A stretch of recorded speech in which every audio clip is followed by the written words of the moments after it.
Yep. Inside, I want to kill myself. We are on an 0-7 run over the last 2 days. After tonight was just complete bullshit. So that's how I'm going to start off this show. Horrible Sunday, 1-5. I don't even know what to tell you about that. I just don't want to do this anymore. I have never seen anything like this, man. With the slump continuing, 2 straight losses, not a good day at all. 0-4. I just have not had a good season, man. What kind of slump that I'm on? The slump continues. I've reached a new peak, actually. With I'm gonna burn my Bruins hat, man. I don't know what is going on with the Bruins. March 8th, is that what it is? I don't even know. It's March 9th, I think. Who even knows, man? I don't know what day it is anymore. I don't even know what day it is anymore, man. Back with you after the worst day that I could possibly have. Back with you, as I always am. Until I die, at least. 0-2 yesterday, and yesterday did not go well for me. 0-5. The worst month that I've ever had in my 18 years doing this. I don't know what to even tell you about this anymore. Broke the slump yesterday as the slump discontinues. The slump continues. Somebody fucking kill me, please.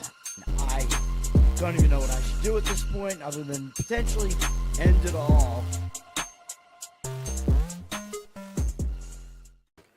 What's up, everybody? It's Toad back with you. Bettor Off Dead. Tuesday, September 16th. Things are not going well. I should be dead. I mean, you guys are probably going to kill me. Don't take my advice at all, obviously. 1-2 yesterday. I mean, the Baltimore Orioles one, that was a tough loser, man, because I gave out the run line. If I'd given out the money line in the first 5, it was run line first 5. If I'd given out the money line in the first 5, it would have been a push. Full game, both run line and money line actually cashed because the Orioles scored later in the game. It was a 1-1 game, I think, at the end of 5, so it was a loser on the run line. Just kind of bullshit. I mean, the Orioles put up all their runs later in the game. Their bullpen, the Orioles have the thinnest bullpen right now in baseball. They only have 7 bullpen arms, which during September call-ups, that's not that many. White Sox offense is so bad, the Orioles bullpen still got it done. Wish I had just gone full game on it, man. I saw some stat. I think the Orioles have won something like 9 of the last 10 games against the White Sox or something like that as well. So that was something I forgot to bring up yesterday. That was a loser. We did get the win on the Cincinnati Reds. I believe our man Pete, who was in the chat yesterday, also got his win on that one in the first 5 innings. I believe Cincinnati was winning at the end of 5. I think it was like 5-2 maybe. It wound up being a 6-6 tie not that much later. I'm like, oh my God, Pete's going to win and I'm going to lose. But Cincinnati was able to put up runs against the St. Louis bullpen, which I told you was overworked, even though they are a good bullpen on the season. So we were able to get a pretty easy win, actually, in the end on that one, 11-6, after it was a 6-6 tie, after Cincinnati blew a multiple-run lead. Cincinnati was able to put up a bunch of late runs in that one to get the lead back and extend it and win. And then we lost on the Vegas Raiders, man. I mean, it was looking decent early on. I mean, it was an ugly, low-scoring game, which is what I expected. It's just every time the Raiders scored, it was a field goal. I mean, that was it. The Chargers only have one more scoring drive than Vegas did. So when you hear that, I mean, that means that your underdog has a decent chance to cash. I didn't look at what the yardage wound up being at the end of that game. I know Vegas lost the turnover battle by multiple turnovers. That obviously is not going to help you. I mean, it was the type of game that I expected. Like I said, even though the money was coming in on the over, I didn't really think so, even though I also thought that the under would kind of help the Chargers because that's their style. But it was a low-scoring game. I still thought it was going to be a close one, man. And it was not close enough. Very, very frustrating on that one. And I was not right about Houston either. Houston definitely could have won that game against Tampa. I mean, Houston had the lead right near the end, right? They were winning by more than what the spread was. They were winning by almost a touchdown, I think, at the end, and Tampa got a late touchdown drive to win the game. Houston's defense failed when it mattered most right at the end. So that would have been frustrating if you're on Houston as well. Curtis, what's up, man? Thanks for joining. I'm here a little bit early today. We're going to get into it. I only have 2 plays today. One's going to be the WNBA, and the other is going to be Major League Baseball. I'm getting back into WNBA just because people wanted it. We're going to be zigzagging in the WNBA playoffs. Let's go to the breakdown. I really don't like the baseball card today, man. And even the play that I do have, it almost seems too obvious, so it's probably also going to lose. WNBA, we have 2 games today. Now, these series, I think these are all only 3-game series for the WNBA. I think all the series in the playoffs, I think, are just 3-game series, I guess, because we're shifting venues here. We're traveling. Atlanta, as the home team, won against Indiana in Game 1. Now they're going out on the road. Atlanta won the game fairly decisively. They won it by 12, so they covered. So you know me. This is not going to be the one that's my play, but I would say you want to zigzag this. I would lean to I would lean to Indiana in this one after Atlanta beat them in Game 1. You want to kind of dig into the box score, see, like, was there any reason, like, was there, like, an outlier in this game? Indiana actually started out in the lead early in the game. The game was actually still tied after Atlanta had taken the lead for a bit. They were tied in the third quarter. So the game, it was definitely closer than it looked on the final score.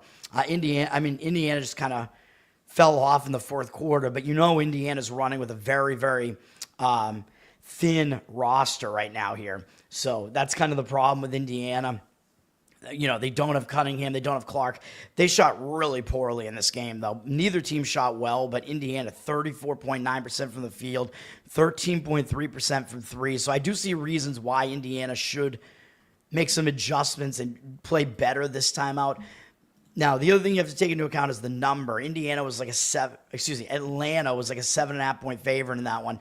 Now they're only a 3.5-point favorite on the road. So taking into account, you know, the shifting in venues, I mean, that line basically makes sense. So, I mean, there doesn't seem to be a whole lot of line value, but I would lean to Indiana anyway, because I think when you lose like that and you have an off shooting night, I think you do make the adjustments and come out and play better. 51% of tickets are on Atlanta, 69% of the cash on Indiana.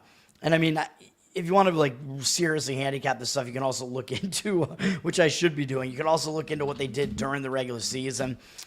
So Indiana lost the first game and then turned around in the zigzag. So Indiana did zigzag and won on the road.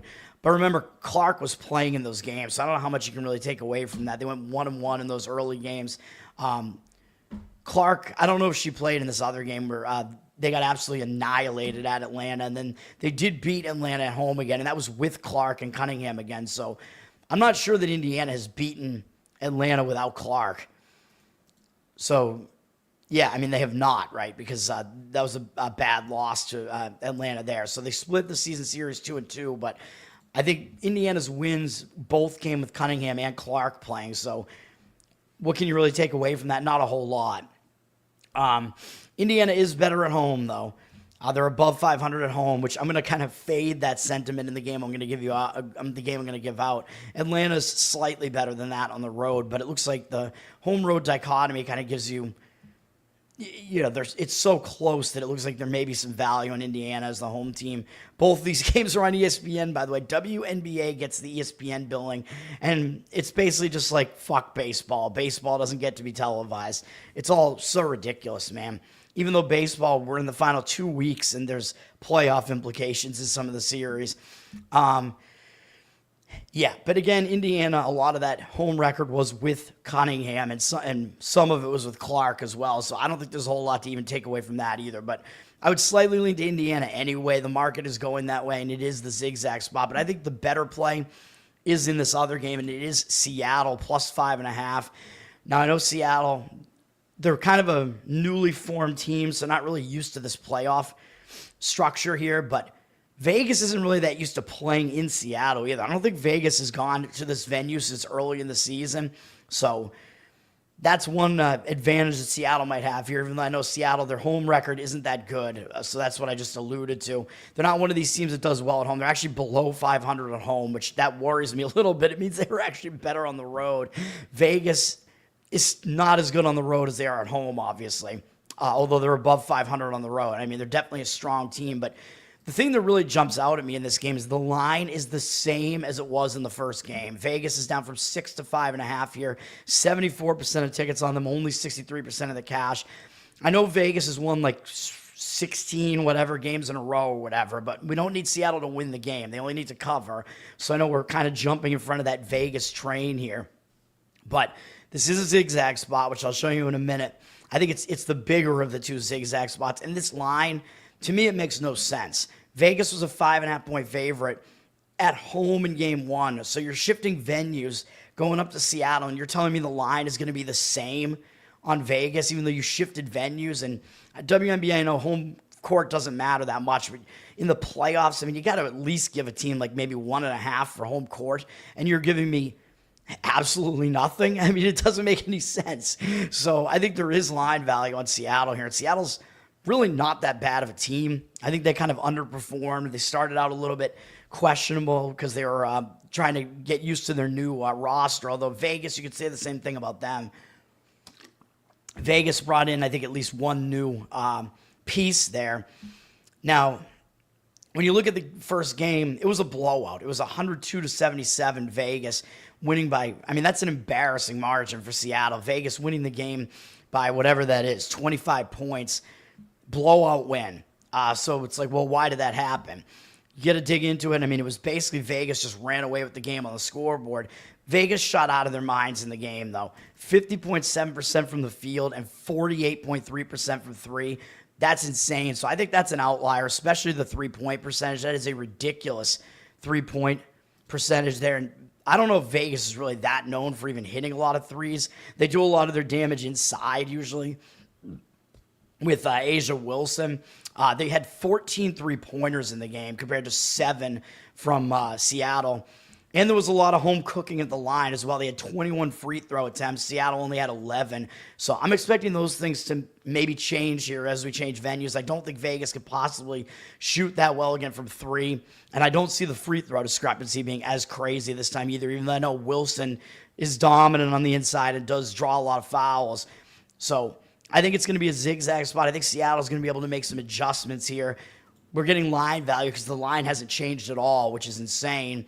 And then looking at the games against each other during the regular season, this is interesting. Vegas never covered this number against Seattle this entire season. They played them 4 times. They never beat them by this margin. First game was actually at Seattle, and Seattle won the game by 20 points. And by the way, every one of these games had all of Vegas's players. Like, all the big players were in every one of these games. Wilson, Lloyd, whoever the hell else they have. Wilson, Lloyd, I forget their other players, man. They've 4 like really good players. They all played in all 4 games. Wilson, Lloyd, Young, and Gray all played in all of them. So because I dug into the box score, so there wasn't like a huge injury on any of the teams here. So yeah, the first time they played in Seattle, they lost by 20. Then they immediately played again in Seattle, so they haven't played there since June 1st. So it's been a long time since they played in Seattle, and they won that game, Vegas did, but only by 5. So they didn't cover the 5.5.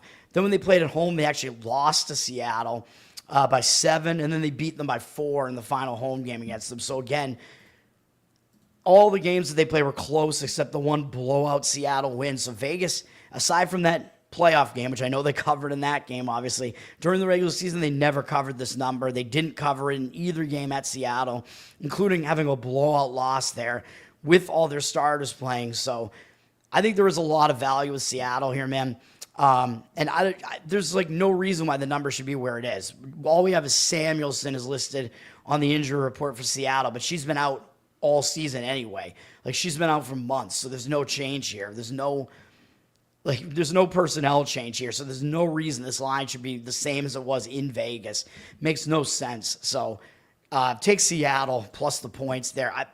I went into that series saying I thought Seattle could maybe give Vegas a little bit of a problem at some point in that series, and if it's going to happen, it should happen in the game in Seattle at the very least. Maybe Seattle will still get swept, but I think they might be able to put up a fight in this particular game. Let's go to Major League Baseball.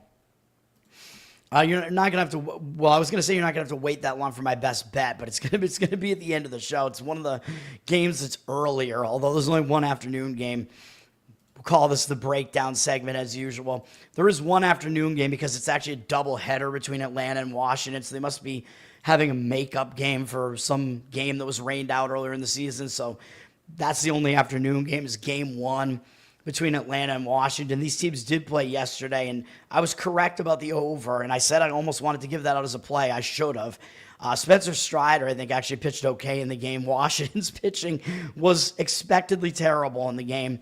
Should have gone with it. Should have given it out as a play. I gave you that as a lean. A lot of my leans, I think, wound up being correct yesterday, so that was one of them. That was a stronger one for me on the over. Should have given it out. It was an 11-3 Atlanta win. Looking at the bullpen usage, Atlanta does have the better bullpen. Washington didn't use a ton of their bullpen yesterday, and neither did Atlanta. So Atlanta's bullpen usage actually still a little bit lighter than Washington's. So Atlanta has the better bullpen. Atlanta has the better offense as well, I believe. I mean, we could dig into that real quick. But Washington's offense is, they're like a bottom several offense. So, Atlanta's got the better offense as well.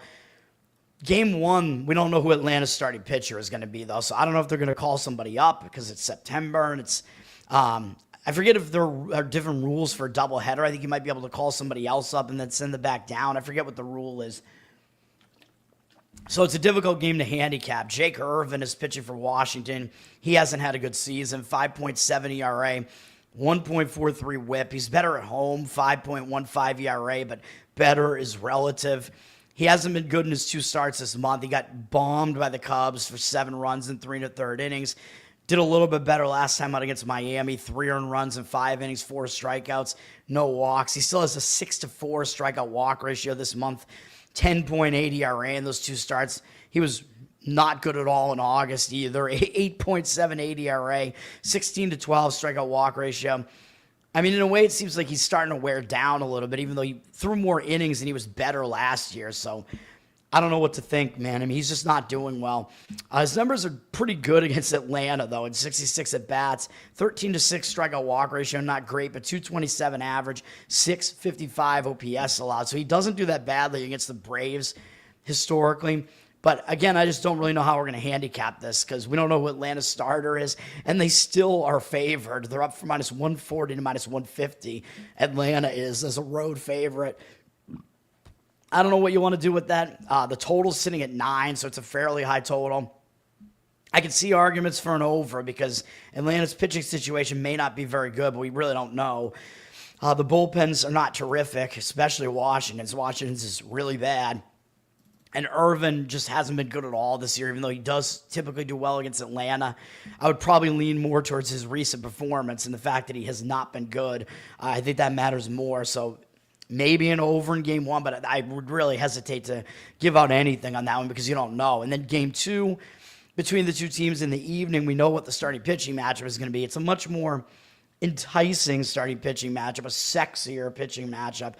Both pitchers are better looking as well, is what I mean. No, not really. Maybe. But that game, we don't know what the bullpen usage is going to be in the first game, so it makes it hard to handicap game 2 as well because you don't know what the bullpen usage is going to be in game 1. You can probably kind of assume that the bullpen usage isn't going to be great on either side.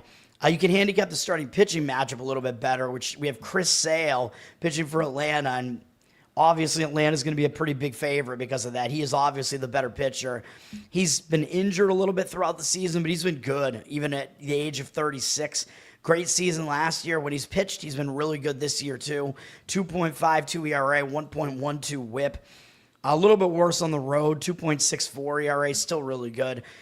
Since he's come back from injury, he's been excellent since late August. He's given up 3 or fewer earned runs in all 3 starts, given up 1 each in the first 2 starts, 9 strikeouts apiece in each start, 27-2 strikeout walk ratio over this man. His command is right on. He's striking out a lot of guys. The last start was the only one that he gave up more than 1 run. He gave up 3 earned runs in 5 innings against the Cubs. It is the Cubs. They can hit, but he still had 9 strikeouts in that one, like I said, and 1 walk. So, I mean, Sale, he's on point again right now. And because of his injury, he hasn't thrown as many innings this year either. So he's not wearing down or anything like that. But, of course, Atlanta's not going anywhere. Neither of these teams are going anywhere. So something to point out, the motivation. These teams are both playing out the stretch.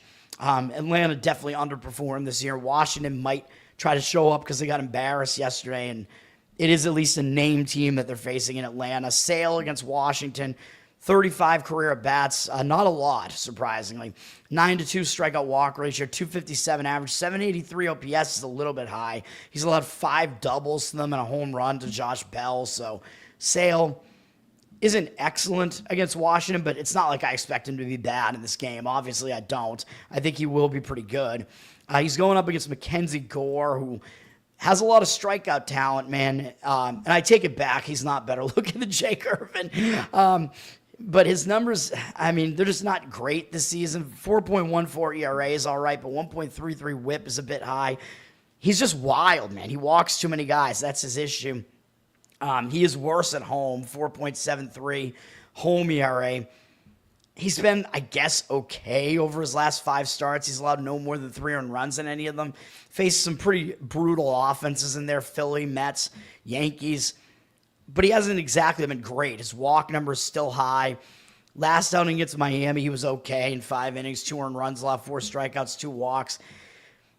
I don't know if he's going to be able to compete with Chris Sale. His numbers are not great against Atlanta. They're worse than Sale's are against Washington's for sure. 78 at-bats against Atlanta, 21-9 strikeout walk ratio. So again, it's a lot of strikeouts and a lot of walks. 269 batting average allowed, 883 OPS. So Gore doesn't do particularly well there against Atlanta. Atlanta's up from -170 to -178. I mean, you're always going to pay too much of a price with Chris Sale on the mound. That total did drop from 7.5 to 7. It's a very low total there. So kind of expecting a pitching duel there. I'm not quite sure that I would want to bank on that. And if you were going to go with the total under there, I would worry about the full game, man. Washington's bullpen being really bad, and you don't know what their usage is going to be in the first game. Does seem a little bit dicey. It's very hard to handicap both these games, man. But there's nothing that I really want on the starting pitching matchup there. I mean, I think Sale should outpitch Gore in that game, but do you really want to lay some sort of price with Atlanta there? Like, you want to lay like a -half run and probably pay a little bit for that in the first 5? I don't really want to, even if that might be the way that makes sense to play it. I'll stay away. Cubs at Pittsburgh is going to be my play, as you can see, so I'll wait on that one, but you probably already know what it is. It almost seems too obvious. Cleveland at Detroit. These teams didn't play yesterday. Detroit, I don't know if they're kind of just, on cruise control a little bit here or what's going on. I mean, they definitely stepped it up for the Yankees series. They have not played well in the recent series against the other teams that they played, though.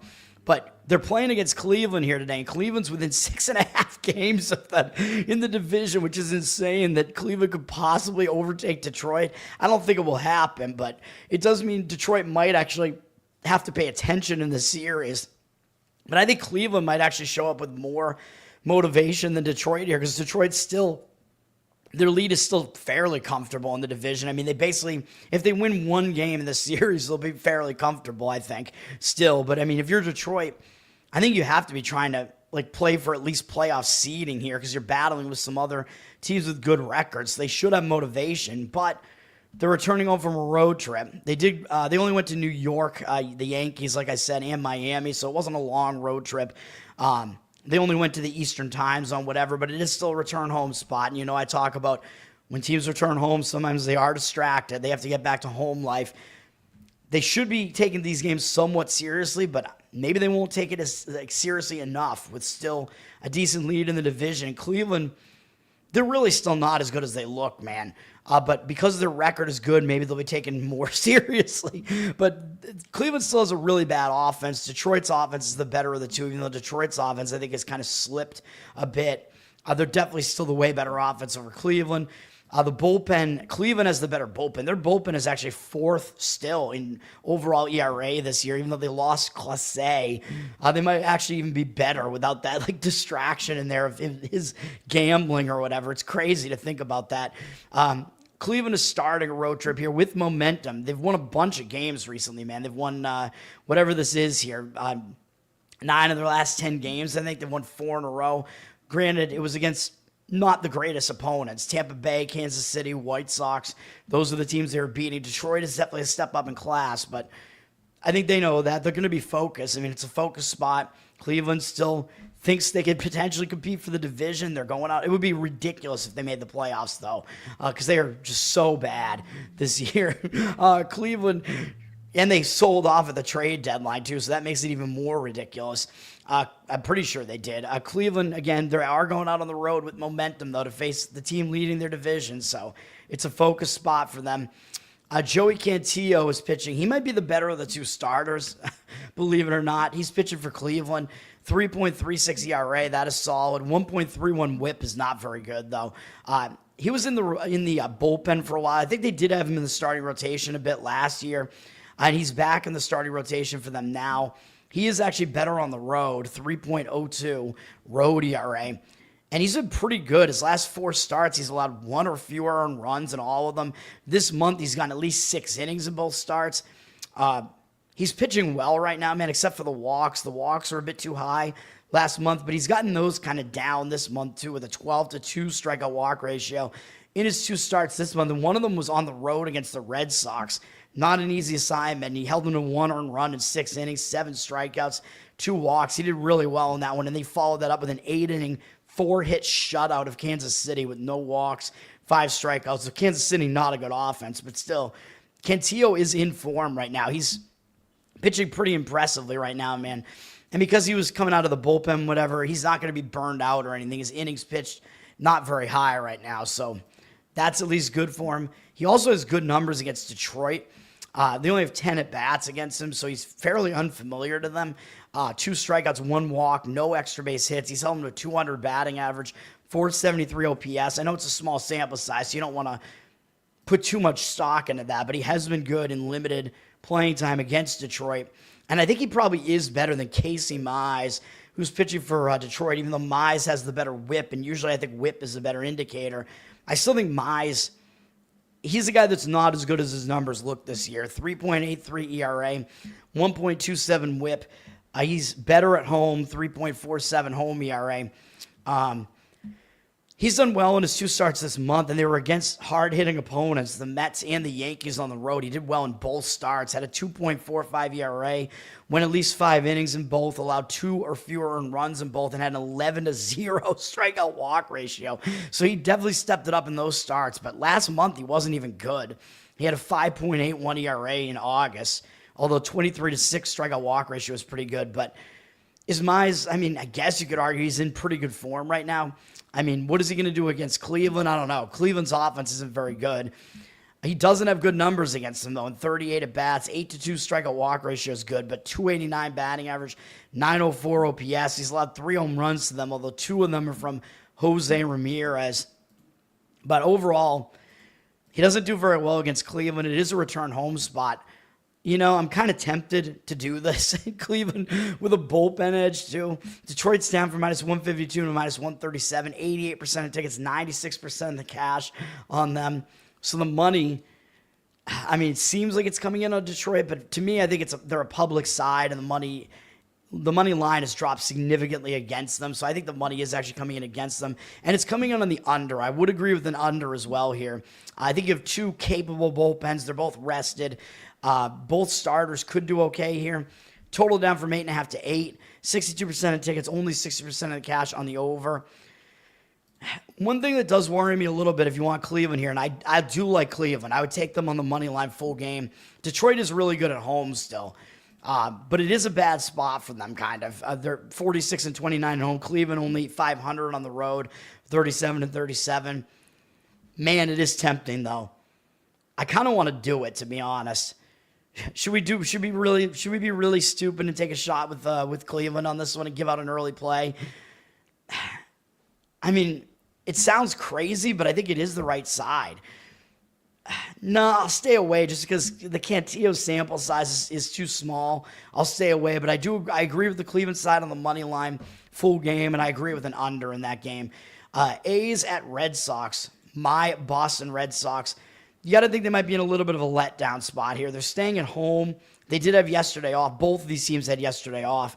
But the Red Sox, they do have an advantage in a way because they're not traveling. But I think that it's a disadvantage as well because they just beat the Yankees. They're coming off that huge series against the Yankees. The Red Sox won the season series against them 9-4. They're still competing with the Yankees pretty much for a wild card spot. I think my prediction was wrong. I said like last month, the Yankees at plus 280 to win the division, I thought was a solid play. I don't think it's going to happen now, man. It looks like Toronto will be able to actually win the division. Not a lot of games left here. Red Sox, 1 game behind the Yankees. They're both in wild card spots right now, I believe. Fighting for those wild card spots, man. So that was a big series. Red Sox coming off of that. Might not pay as much attention to the A's. The Red Sox did just beat the A's on the road. They shut them out in 2 starts. In 2 games on the road, they shut them out, which is really crazy in that stadium. Although the A's haven't used that stadium to their advantage, they actually hit better on the road for some reason, which is ridiculous. And then the Red Sox did lose the final game of that series by 1 run, but the Red Sox did handle them for the most part in that series. So arguably it is a little bit of revenge for the A's here, so they might show up. I mean, it's a game in Fenway Park against the Red Sox. The A's are coming off of sweeping Cincinnati. So the A's, I mean, they're still playing like they want to win. These young guys, they want to go out there and get some wins. They're not that bad. They're actually only 10 games below 500. Their offense is actually pretty good. They're going out on the road with momentum, although it is a situation where they do have to shift time zones. Although this game is going to be earlier for their biological clock, which I think is a lot better than it being later for a team's biological clock. The Red Sox have the better bullpen here.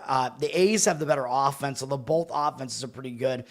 They're both like top 10 offenses in OPS this year. Red Sox have a significant bullpen edge, though. So the Red Sox are actually the second best bullpen ERA this year. Even though their bullpen, I always complain about it. It seems like it's so bad most of the time. Not really this year, though. A's bottom, several bullpens. Starting pitching, I think you do have to give the edge to the Red Sox again. And this is a matchup that happened in the last series, but I hesitate a little bit. Jeffrey Springs is pitching for the A's. Decent season for him, 4.28 ERA, 1.2 whip. He's been good on the road, away from that stadium that really is hitter-friendly. He's been a lot better on the road, 3.61 road ERA. He hasn't been great over his last, several starts, though. I mean, he's not going terribly deep into most of these starts, going 5 2/3 or fewer in all of his starts except one, going all the way back through August 11th. I almost said April. This month, he does have a 10-1 strikeout walk ratio, which is good, but 5.73 ERA, and that is because he gave up 5 runs to the Red Sox last time out in his home stadium. His command was good in the game, but he gave up a couple of home runs. Didn't pitch well. They lost the game 6-0. So the Red Sox got that win. Springs, overall, he's not particularly good against the Red Sox, but a lot of it is that last outing. He's got 46 at-bats against them. 9-2 strikeout walk ratio isn't that bad, but 283 average, allowed 986 OPS. He's allowed 5 home runs to them, including 2 to Ref Snyder, who's not really the best Red Sox hitter here. Ref Snyder, by the way, I believe he's Asian. Very strange name for an Asian man, Ref Snyder. It's like the return of...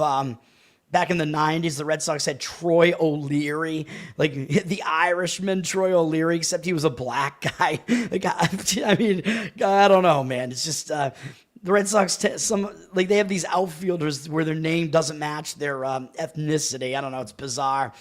The Red Sox, they got Connolly early pitching, and you might argue that he got called up too early, but he's one of their best pitching prospects. He kind of skyrocketed through, and they brought him up right after they brought up Peyton Tolle, and Early was even better than Tolle in his first start. I know Tolle hasn't been that good since then. I think Tolle only made one other start since then because they're trying to, with these young guys, they're trying to be careful and not make them pitch too often. So I think they're pitching on a little bit of a delay, although Early is pitching on regular rest. He was excellent. He faced the A's in that game. It was the same pitching matchup against Springs. Early shut the A's out in that ridiculous stadium. So that is an interesting sign, man. Against a pretty good A's lineup, even though I know, like I said, they're not as good at home, which is weird because it's a very hitter-friendly stadium. He dominated. In 5 innings, he had 11 strikeouts in that outing. Gave up 5 hits, 1 walk, no earned runs. That is domination, man. When you have that many strikeouts, that's crazy. Even though the A's, they might be a little bit more of a strikeout-prone lineup, even though they're a good hitting lineup. But that is a great sign that this guy comes out and just does that, has that many strikeouts in his debut. Good sign. Now, the problem is he's not going to have the unfamiliarity edge now, even though this is only his second start ever. He's facing the same team again, so that's some kind of bad luck there, man, because I think part of the reason he did so well was because the A's had never seen him before. He doesn't have that advantage now, so he might be a little bit worse in this game. Early against the A's, they had 20 at-bats against him in that game, no extra base hits, 11 strikeouts, 1 walk, like I said, 250 average, 536 OPS. We'll see what he can do in this game, man, because if he is really, really good, he might still have a good start again in this one, man. So maybe he's still preferable over Springs. It's a little bit worrisome. Red Sox seem like they're getting the money, though. They're down from minus 155 to minus 152, but they do have 74% of tickets, 95% of the cash. So it does look like, with the market read right now, it does look like the money is still coming in on the Red Sox. I do still worry that it's a letdown spot for the Red Sox, though, even though they are playing for playoff, to even try to make the playoffs here, so they need to win games. But coming off that Yankees win, potentially could be a bit of a letdown. The total has dropped from 9 to 8.5, 89% of tickets, only 55% of the cash on the over. I'm not sure that I like that either, because the Red Sox do hit Springs pretty well early. Might do worse in this game than he did in his first game, again, because the A's just saw him, so that is not an advantage to him. So I might actually disagree with that. I mean, I could see this game potentially going over. It seems like more components are there for an over than an under, but early, even if he pitches worse than he did in that first game, if he's that good, he might actually pitch well again here. So then it would probably actually make sense to go with the Red Sox if you think that's going to happen, because the Red Sox do have a bullpen edge here as well, which I hope happens. But, I mean, in a letdown spot, potential letdown spot, I really don't want to do it. And if you were to go under in the game, I mean, you got to worry about the A's bullpen a little bit, but it is a situation where both bullpens are at least rested, so at least there is that. And in the letdown spot, and with the A's traveling, it is possible that the offenses are a little bit distracted or less focused here. San Diego is playing the Mets. These two teams were off yesterday, and the Mets broke a long loss streak. They were tanking, man. I don't know. I have no faith in the Mets, man, when they're playing in a situation where they need to win to try. They had a chance to win their division. Philadelphia lost their best pitcher for the season, Wheeler. And what do the Mets do? And the Mets are still trying to at least get a wild card. And what do? They basically crash and burn. Makes no sense. It seems like the pressure is just really getting to them. They had lost 8 games in a row. They finally won, and I told you they would with Nolan McLean on the mound. I think that was more of a product of Texas was in a bad spot. Texas had a series against Houston coming up the next day. But the Mets got the wins that did break the loss streak, at least. So you break that losing momentum, sometimes that newfound positive momentum will carry over into this series. This is a big series. It does have wild card implications. The Mets need it more. San Diego's more secure in their wild card spot, although San Diego is still trying to beat the Dodgers in their division. San Diego's traveling, so they are having to make a cross-country trip here. They have momentum. They just beat the Rockies at home, took 3 out of 4 from the Rockies. I mean, but that gives them positive momentum here. It will be a focus spot for them. Seems like it actually should be a focus spot for both teams. And San Diego with the travel could be a little bit of a disadvantage. This game is actually on TBS. It's the one televised game, except Philly and LA is also televised late tonight.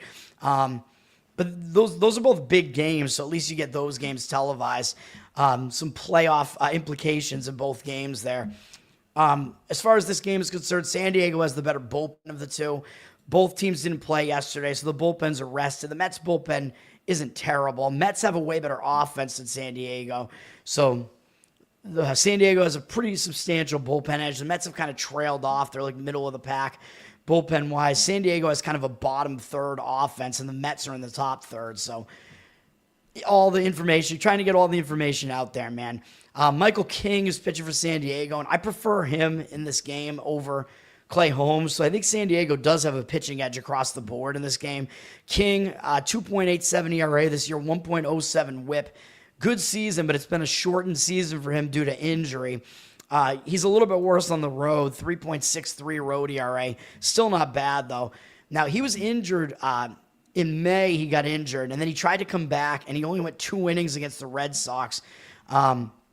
And and his team still won the game, unfortunately for me, back in August. And then it looked like he went on the shelf again. Looked like he got injured again. He threw too many pitches in that outing. He came back, and he was pretty efficient in his most recent outing. He came back, and he went 5 innings against Cincinnati, and that was a game where I went with San Diego, and it was kind of unfortunate that King was apparently on a pitch count there because he could have gone deeper into the game. He only threw 63 pitches, very efficient for a 5-inning performance. He did okay, gave up 2 earned runs, both on solo home runs, which is weird in San Diego's park, which doesn't allow a lot of home runs. Had only 2 strikeouts, though, 1 walk, so his strikeout stuff wasn't totally up to speed yet. 3 hits allowed, but it was still a decent performance from him, and you got to expect that he's going to get back into his groove at some point and start going his normal pitch count again at some point fairly soon here. He hasn't allowed more than 3 earned runs in any outing all season. So I think he's going to be pitching better again fairly soon. I mean, his first start there coming back wasn't bad at all. He's going up against the Mets here. Excuse me. He does have some track record against the Mets, because he's been in the National League now, and the Mets played against the Yankees when he was on the Yankees, most likely. He's got 47 at-bats against the Mets, 12-4 strikeout walk ratio, 213 average, 679 OPS allowed. So he's done fairly successful. I almost said pretty. I was like, no, fairly. He's praying, man. He's a man of God. No, I don't know if he is or not.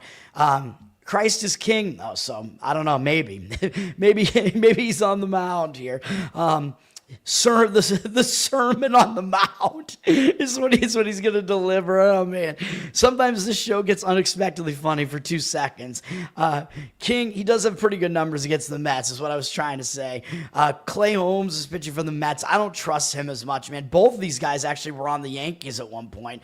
Holmes, decent ERA this year, 3.75 for the Mets, but his whip is too high, 1.35, so that indicates he's not as good as his ERA looks. There's got to be some regression there. He's a little bit worse at home, 3.82 home ERA.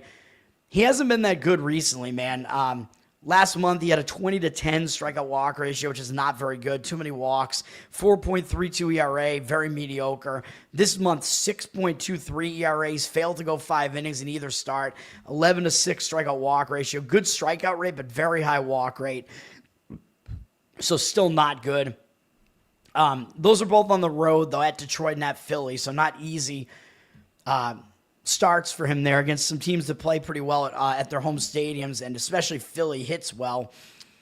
So maybe you give Holmes a pass for that, but I'm going to call him Holmes, like homie Holmes. Holmes does not have good numbers against San Diego, though, in 43 at-bats, 6-5 strikeout walk ratio, 349 average, 928 OPS, so he doesn't do well against San Diego, so I kind of have to lean to San Diego in this game, man, but the money is completely disagreeing with that. San Diego's got 84% of the tickets, only 71% of the cash on them, so San Diego's a very public road underdog here. And you know what I say about that? When you have a public road underdog, and they're up against a good team, which I would say the Mets still are, even though they've been vastly underperforming, you do usually want to look to the favorite when you see market indicators like this, man, because you're basically getting a good team as the favorite, and the public doesn't want them, so they're kind of underpriced. The Mets are up from -110 to -123 here, so money has moved up on the Mets as well. So I guess I would have to lean that way, but I mean, I don't want to. I mean, the market is saying Mets, but I think the pitching is just an advantage all across the board for San Diego, so I worry about that, and I don't see a reason why the situation for the Mets would be so much more positive than it is for San Diego, other than that San Diego's having to travel cross country, and the Mets are the more desperate team, but desperation can kind of put pressure on you as well. So I guess do with that information what you will. And the totals also dropped from 8.5 to 8. 54% of tickets on the over, 98% of the cash on the under. So some strong indicators on the under as well. I don't know if I would trust Holmes enough to get us to that under, though, man. That seems a little bit worrisome to me, to be honest. The bullpens are both rested, so I would have less of an issue playing the under in the full game with those bullpens. But, yeah, I mean, those are my thoughts on that. Fernando, what's up, man? First 5 under 4.5. We're talking about that game right now, right? 4.5. What's the price on that? Is that juiced? Like, do you have to lay like more than -110 on that? because the total's down to 8.5. So 4.5 seems like a pretty good number on that.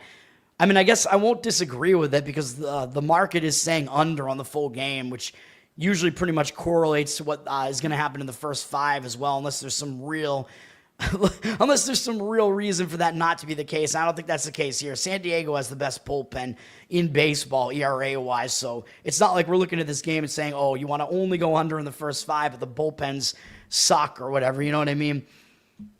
Minus 128, that's a bit of a high price. I mean, if I was going to go under here personally, I would do it in the full game because the bullpens are rested, and you get the advantage of San Diego's bullpen, which is the top bullpen in baseball, ERA-wise. You have to kind of dodge a mediocre Mets bullpen, but they're rested bullpens. So I think I would prefer to play it on the full game under if that's what the price is, or first 5, you could go under 4. I don't think there's that much of a difference between the two. Maybe it's a little bit more juicy, it's a little bit more juicy to take the 4.5. I mean, it's a little bit more risky, I meant to say. I'm just looking at the word juice. A little bit more risky maybe to go under the 4, although personally, I just don't like to go under 3.5 in the first 5. I will go under 4 and 4.5 on a fairly regular basis. But those are my feelings on it. I would say full game under on that one if I was going to take the under in it. But either way, I mean, I wouldn't disagree again with the first 5. I just think I would prefer a better price on that number. So I guess do with that what you will. I thought your name was going to be Ramiro Mendoza, by the way, because I had my screen up. My Firefox window was blocking the chat, so I just saw Mendoza. I'm like, Ramiro Mendoza is in my chat? What happened to that guy? Where's he at now? On my enemy, by the way, the Yankees. All right. Toronto at Tampa Bay, AL East matchup here. Toronto, I mean, they have a decent lead in the division now, but they probably need to keep winning because, I mean, the Yankees are still, I would say they're still a threat to win this division. I don't really think the Red Sox are, unfortunately, but Toronto does have a 5-game lead over the Yankees, 6 games over the Red Sox now. Toronto's won 5 games in a row. They do have momentum. They did win yesterday. Toronto got a pretty good start from Savage. I don't know how you pronounce his name. In his major league debut, I think he gave up either 1 or 0 earned runs in that one. I think he gave up 1 run in the first inning, and then he did not allow anything else. I think he went 5 innings. Good major league debut from that guy. I don't even know what Tampa Bay did yesterday as far as their starter. It looks like they did not really, maybe they did go with a bullpen game. They used 5 relievers yesterday, but Tampa does have the better bullpen over Toronto here. A little bit of usage, though, but both bullpens actually had some usage. Toronto's actually had a little bit more yesterday, so Tampa does have a bullpen edge here. Toronto, their bullpen's been a roller coaster, man. They were good early in the season, then they had a really bad stretch. Now it looks like their bullpen is actually fairly good again. Very, very strange, but Tampa does have the more consistent and better bullpen. Toronto has the better offense. Looking at this game, though, I mean, I'm going to lean towards an under in this game, even though probably I would do it first 5 in this one, actually, because both bullpens, I don't love the bullpen usage here, and I don't trust Toronto's bullpen still. So I think under first 5 is the way I'm going to lean towards, is the way I'm going to lean in this game. And this was close to being a play for me. I just worry about Tampa's stupid stadium they play in, which is the Yankees spring training stadium, Steinbrenner Field. It's a very hitter-friendly ballpark. But the pitching matchup, in the starting pitching does seem conducive to an under to me here. Toronto has Jose Barrios on the mound, 3.99 ERA, 1.29 whip. That whip is definitely too high. He is better on the road, though, for whatever reason, 3.57 road ERA, which I think was the case last year, too. It might be the case throughout his career. He hasn't been as good as of late, though. Last month, 4.64 ERA in 4 starts in August. 18-5 strikeout walk ratio was good, but he was allowing too many runs, although it was really kind of in 1 start against Texas, but Texas is not a good lineup. And then the 2 starts this month, he hasn't been that great. I think he missed a little bit of time. I don't know if he had an injury or what, but this month he has a 4.91 ERA, 6-3 strikeout walk ratio. He only allowed 2 runs in each start, but he only went 2 innings against Cincinnati, but he had a little bit of a shortened start there. It was on the road at a hitter-friendly park. Maybe you give him a pass for that because he did pitch better last time out against Houston. Gave up 2 earned runs in 5 1/3, and that one with 4 strikeouts, 1 walk. Against Tampa, he does have good numbers. For the most part, an 81 career at bats. 18 to 7 strikeout walk ratio, though, is still too many walks, but 235 average allowed, 715 OPS is not really that high. And it's, I don't know, they have hit him for a little bit of power, but I'm not too concerned about that, even though I know it is a power conducive ballpark. I think Barrios is all right, but it gives me enough pause that I don't quite want to give out the under here for a play, but that is the way I would lean in this one. Ryan Pepiot is pitching for Tampa. Good season for him, 3.59 ERA, 1.13 whip. He actually has his better split at home for whatever reason. He actually pitches better at home, even though he gives up more home runs at home. His ERA is way better, 3.07 ERA at home, so I think he puts fewer men on base. He hasn't allowed a run in 3 straight outings. He's only got 5 innings in each of them, and his pitch count kind of got ratcheted up in the last 2, but that's pretty solid, man. He's only allowed 2 hits over that span, over 15 innings. He got pulled from a no-hitter last time out. He went 5 innings, hadn't allowed a hit against Cleveland, and this is the modern baseball, man. They're like, yeah, you got a no-hitter, but you're up to 90 pitches. Yeah, you're out of there. I mean, if they wanted him to go for the no-hitter in that game, he probably would have been up 130 pitches in that game, but I'm still kind of the opinion, let him go for it, man, until he loses it. But he's pitching pretty well over those last 3 starts. The walk number's a little bit high, 6 walks over that span in addition to 17 strikeouts. That's not horrible. So he's in pretty good form right now. He's better at home, like I said, and he's pretty good against Toronto in 43 at-bats, 8-3 strikeout walk ratio, 209 batting average allowed, 540 OPS. And it looks like Bo Bichette is probably done for the season, man. He's not listed here because he's not active, so ESPN takes care of that for you, but that's going to hurt Toronto a little bit offensively with one of their better hitters out of the lineup. But they still have a talented offense otherwise. But yeah, Pepiot does have good numbers there.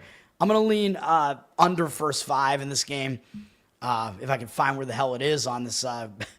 Dude, usually there's a separate section for the interleague games, and there isn't now. It looks like there's at least one interleague game here, and it's just listed in the American League. I think pregame actually just fucked that up because I think the only interleague game is actually Anaheim-Milwaukee, and it should be in its own section. On the board, it is listed at 981, 982, so it is the last on the board. But usually pregame here will split that out into the interleague, but they fucked it up and they didn't do it here.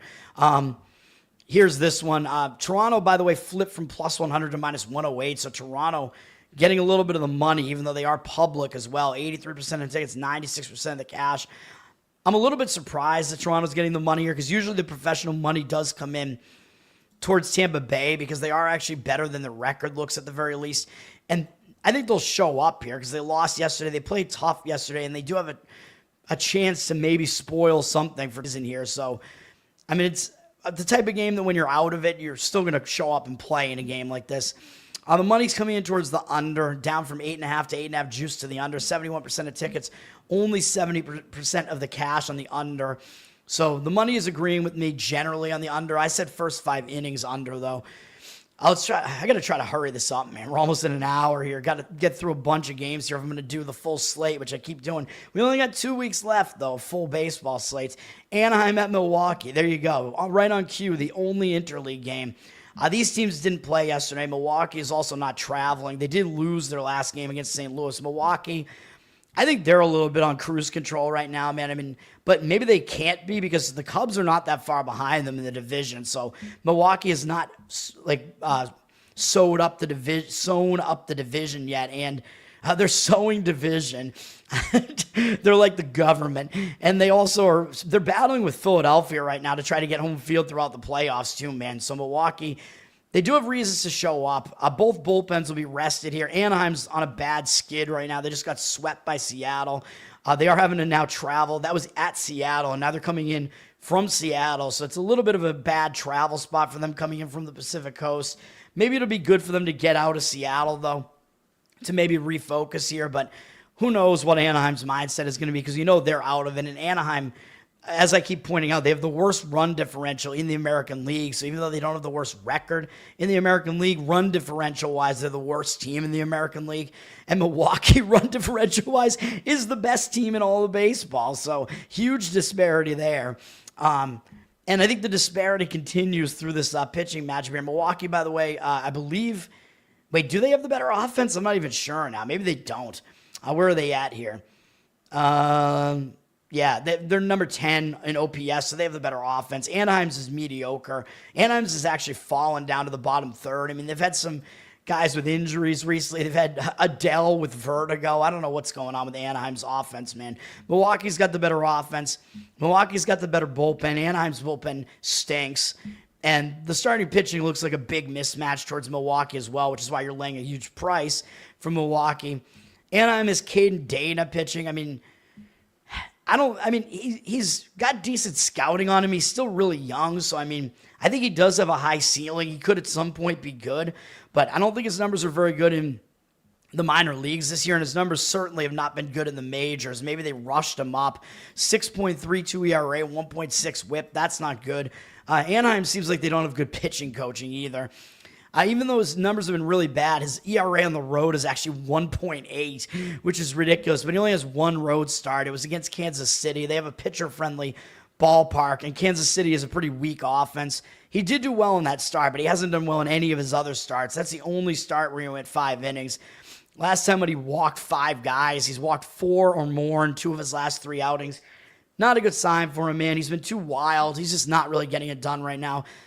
Even though Milwaukee hasn't seen him before, I don't expect him to do particularly well here. Just recent form matters more than that. He just hasn't done well.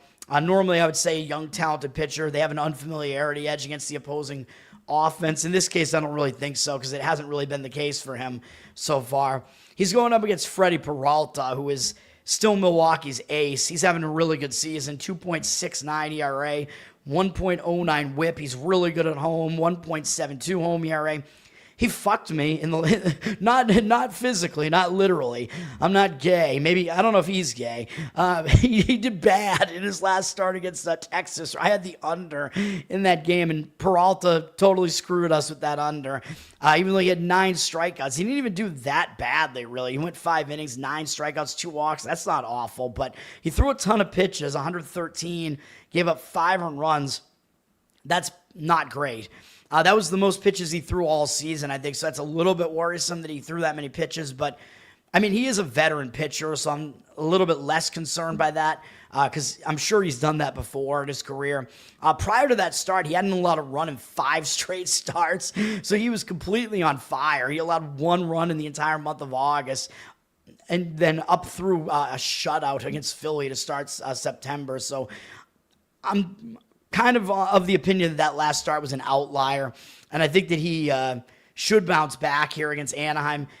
He has really good numbers against Anaheim. It's only 32 career bats, so it's not a huge sample size, but no extra base hits, 13 strikeouts, 3 walks, 188 average left, 445 OPS, so he does dominate them.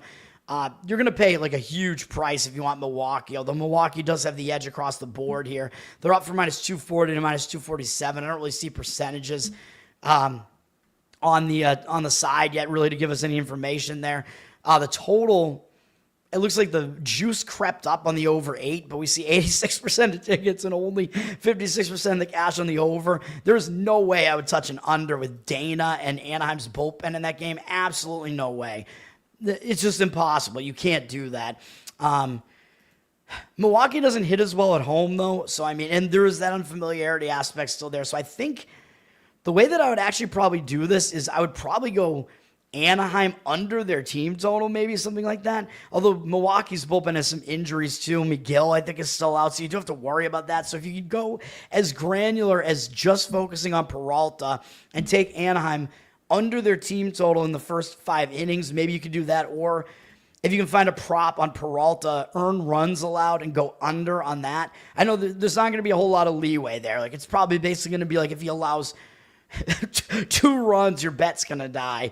But, I mean, that might be the way to do it in this game. I don't see a whole lot of other way to play it. You're a Brewers fan? Yeah, Fernando. So you want the Brewers on the run line, minus 2.5? I don't love it, man, to be honest. I mean, it could happen for sure. But, I mean, with the teams that have had a day off, so you're dealing with rested bullpens at least. The offense could go a little bit cold when that happens. And Milwaukee doesn't hit as well at home as they do on the road, even though they're still a good offense. And if they're winning, they don't get to bat in the 9th inning. So I mean, I point that out when I do -1.5 run lines. That's a concern that you don't get the at-bats in the ninth inning potentially, but that's even more of a concern when you're laying even more of a run line. I personally wouldn't do it, even though it may happen. I think I would either go, I mean, you could go over Milwaukee's team total as well, just expecting them to hit this bad pitching of Anaheim, but I still think I prefer just Peralta to shut down Anaheim's offense, but it's a game that's really tricky to actually put your money on, to be honest. Baltimore at the White Sox, as I said about yesterday, where my first 5 on Baltimore was a loser, fucking Baltimore. Baltimore, and then they wound up winning the game and covering the run line in the later portions of the game, so that was just excellent. Baltimore, they do win most of their games recently against the White Sox. I mean, the White Sox have been terrible, so that's not really a surprise. And the Orioles were winning a lot of close games over the last couple of years, and they were kind of overperforming a little bit, but Baltimore does still have... They've had Chicago's number pretty much, but Baltimore did win yesterday 4-1. Baltimore still has a bullpen disadvantage, in my opinion, here, even though they only used 2 relief pitchers yesterday. Their bullpen isn't good. They don't have that many bullpen arms. White Sox did use 4 relief pitchers here. I'm about to get arrested, guys. I hear cops outside now. I don't know what's going on out there. Maybe I have to look at my cameras real quick. I don't know what's going on out there. I'm on a street, so it's not like I'm out in the middle of nowhere here, but let me see here. Not really seeing anything on my front camera yet. Anyway, the White Sox did use more of their bullpen yesterday, so I guess you could argue that might balance out the bullpens a little bit. I mean, the White Sox bullpen is kind of mediocre. Baltimore's is pretty bad, though. Baltimore has the better of the 2 offenses. The White Sox offense is not good. As far as the starting pitching, Dean Creamer pitching for Baltimore. If you watch my show, you know I'm not really much of a fan of his. I don't think he's that good. This season, mediocre stuff. 4.43 ERA, 1.26 whip. I mean, not horrible, not good either. He's bad on the road, though. 5.53 road ERA. He was pretty bad in his last 2 starts in August. He looked like he completely fell apart and gave up 13 earned runs in 8 innings against Houston and at San Francisco. That's not a good sign. San Francisco, not a good offense. That is a pitcher-friendly park. That's not good. He bounced back in a way with 3 shutout innings against the Dodgers, but the fact that they only let him go three innings, I don't know what the deal was with that. Now it looks like his start has been pushed back, so maybe he got injured or something in that start. I'm not really sure because he actually no-hit the Dodgers through 3 innings, so I think they would have left him in. I mean, he's still a veteran pitcher, even though it looks like his pitch count has gone down a little bit, but I think it was because he was getting shelled in those other 2 starts. I don't really know. It looks like to me he got injured in that Dodgers start, and that's why he got pulled and why his start has been pushed back. Which might affect him, though, scheduling-wise. Pitchers like to stay on schedule, so I don't know. Having to pitch off schedule might hurt him a little bit. His numbers are fine against the White Sox in 33 at-bats, 10 strikeouts, 4 walks. Isn't that terrific? But 212 batting average allowed, 722 OPS is higher than you'd think with that batting average because he has allowed 2 home runs to Sosa and Tauchman, but still not that bad. Nate, what's up, man? Yeah, Dean Creamer. Some people pronounce it Kramer. I don't know. I think it's Creamer, though. I'm not really sure. The dairy creamer. We're talking about the milk. That's gonna make me cream. By the way, that's my fetish there. This show is going off the rails very, very quickly. Shane Smith is pitching for the White Sox here. He's a guy from Danvers, Mass. So he's my homeboy. I don't know him personally, though. 3.78 ERA, 1.18 whip. Pretty good numbers for his rookie season, man. He was good, as I pointed out, last few times he started. He was good at the beginning of the year. Hit a stretch where he wasn't that good in the middle of the season, and he's been good again recently. He has a good ERA at home, 2.98. Again, like I said, he's been good recently. He's allowed more than 2 earned runs only once in his last 4 starts, only twice going all the way back through the beginning of August. So I think because he was named to the All-Star team, I think that kind of threw him off a little bit. He actually pitched in the All-Star game. He came in and got 1 guy out in the All-Star game. He's been good, though. Like I said, over the last couple of months, he's been pretty good. This month, 3.38 ERA in his 2 starts, 10-3 strikeout walk ratio. Got wins in both of them, went 5 innings or more in both of them. Had a shutout against Tampa last time out. He did give up 4 earned runs at Detroit, but that's not an easy place to pitch, and he still got the win. And Baltimore has still never faced him before, so Smith does have an edge there with the fact that Baltimore has never seen him before. So I'm going to slightly lean to the White Sox in this one, although the money is disagreeing with me. I mean, both of these teams are just playing out the stretch. There isn't a whole lot to play for these teams. White Sox down from -135 to -105. Maybe not a great sign there. The money line's moving against them. 78% of tickets, 90 or 80 now on the Baltimore side, but 99% of the cash. I don't think that cash is accurate, though. So Baltimore does look like at least the public side here. Total, maybe Dean Creamer actually wasn't scheduled to start. So that's one thing you have to keep in mind when you look at these money line moves. It's like, did that move happen because the books had to just adjust the number because of a pitching change, or was that actually just movement because of the market? You know what I mean? So there's a difference between the two. So it's possible that Baltimore was going to skip Dean Creamer again, and they had like some other pitcher, and that Creamer was actually a preferred option as far as the odds makers are concerned. So maybe that's part of the reason. I'm not so sure. Total sitting at 8, juice to the under. Don't see any percentages on the total yet. So I don't know about that, but I would personally lean to the White Sox. I mean, if you want to keep their bullpen out of it because they used a decent amount of it yesterday, you could go White Sox first 5. I mean, I prefer Smith especially being unfamiliar to Baltimore. I prefer him over Creamer. I prefer that in general, though, anyway. So I'm going to take my coffee Smith rather than Eddie Creamer. That would work better if Smith was black. Yankees at Minnesota. Minnesota got the win yesterday. I told you I did have a slight opinion on Minnesota on the run line yesterday. I didn't expect them to win 7-0, but I laugh. I like it as a hater of the Yankees. Yankees were in a bad spot. They were coming off that series against the Red Sox and the ESPN Sunday night game, having a short turnaround time to have to deal with that and have to travel to Minnesota. So it wasn't a good spot for the Yankees. They got pretty embarrassed. I mean, Minnesota, they do have reason to show up in the series because it is the Yankees coming into their place, but the Yankees obviously are fighting for playoff positioning here, so they do have motivation. They need to win. Both of these bullpens suck, although the Yankees bullpen is actually less bad than Minnesota's. They didn't use a ton yesterday. Minnesota, a little bit more usage yesterday, I think.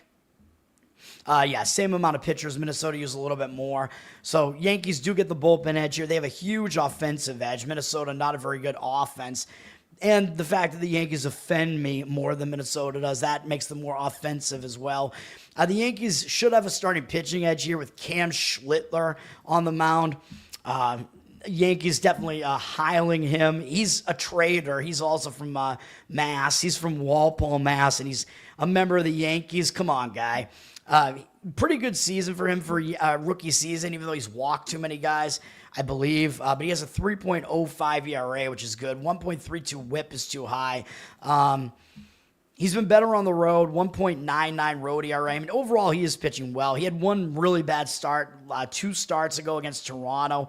Didn't even make it through the second inning, so that wasn't good. But he hadn't allowed more than 2 earned runs prior to that, going all the way back to a start in July. So he got into a groove, and he was really pitching well for a while. He's still pitching well. He came back. He bounced back and had a one earned run, 6-inning performance with 7 strikeouts against Detroit with 2 walks. So his walk numbers, again, are a little bit too high. Multiple walks in most of his recent starts. That's a little bit of a concern, but he's not allowing a lot of hits for the most part. Certainly not allowing a lot of runs. So I think that Toronto start was a bit of an outlier. He is pitching better here. Minnesota, they're not a good lineup, although they are familiar with him now. So this will be his second time facing Minnesota. So first time, I talk about how the rookie pitcher has an unfamiliarity edge, and he went 5 innings against them in Yankee Stadium the first time he faced them. Gave up 1 earned run, 6 strikeouts, 2 walks. Pretty good start for him, but as I point out, that when an offense now has seen the guy once, it tends to be less of an advantage to the pitcher the next time out because the offense knows what he's going to throw at them this time. They've seen him in an actual game, so Minnesota might be a little bit better this time out. Their current lineup only went 1 for 14 off of Schlittler in that outing, though. They only had one extra base hit, a Buxton double, 5 strikeouts, 1 walk. So he did pretty much shut them completely down. 071 batting average and 276 OPS. So I'm not really expecting Schlittler to actually do poorly here. I still think he'll pitch well here. He's going up against Zebby Matthews, another young pitcher who I think he does have some pretty good stuff, like strikeout stuff, but I think maybe he got rushed a little bit. I think he was dealing with some injuries because he is not that young. He's 25, but I think his career kind of got like derailed a little bit due to some injuries. I think he is better than his numbers look, though. 5.06 ERA, 1.46 whip.